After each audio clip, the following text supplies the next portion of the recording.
re-enter, guess what we do? We go right through the cycle again. We test, fail, learn, improve, re-enter, test, fail, learn, improve, re-enter. Wow. Now, if you test, you're going to fail because you're doing things you've never done before and there's a high failure rate. But that's okay because you've got to penetrate the unknown to be successful in life. And so with testing, after we test, there's a lot of failure. And when people say, well, how will I know that my failure was a success? It's very simple. Failure is always a success when you learn from it. So we test, we fail, and we learn. Now, what's the value of learning? Improving. Learning is not just because I had an academic change of thought. It's because I applied something in my life. So we fail, we test, and then we fail, and then we learn, and then we improve. And only after we improve do we re-enter. But as I think of that cycle of success, it's just not complete without testing and failure. And by the way, it's a cycle. When we re-enter, guess what we get to do again? Test, fail. The cycle never stops. And that's why I say, if you want to be successful, learn to fail forward. You learn to fail forward when you learn from your failure and improve your life because of it.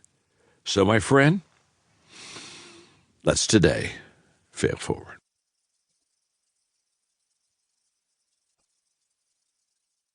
Preface. Becoming a real success.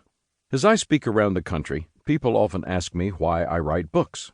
I've been asked that question so many times that I want to give you the answer before you begin listening to the first chapter of Failing Forward.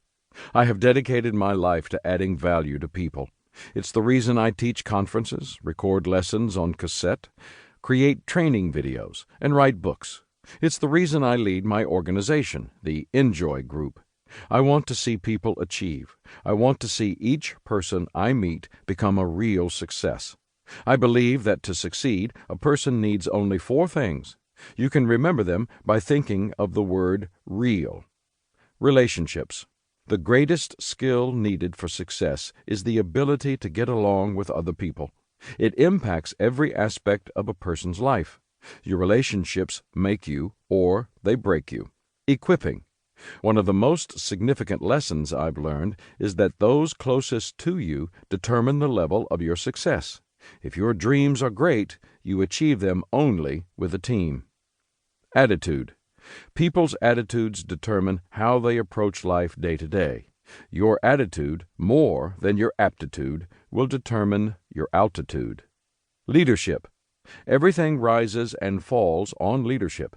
If you desire to lift the lid on your personal effectiveness, the only way to do it is to increase your leadership skills. If you read or listen to any one of my books, you can be sure that it seeks to add value in one of these 4 areas. I've written this particular book to change your attitude about failure. Listen to it, absorb it, and allow it to help you turn your mistakes into stepping stones for success. My desire is that failing forward will add value to your life. Chapter 1. What's the main difference between people who achieve and people who are average? We are all failures, at least all the best of us are. J. M. Barrie. What makes achievers excel? Why do people skyrocket while others plummet? You know what I'm talking about. You can call it luck, blessing, or the Midas touch. Call it whatever you want. But the truth is that some people just seem to achieve incredible things in spite of tremendous difficulties.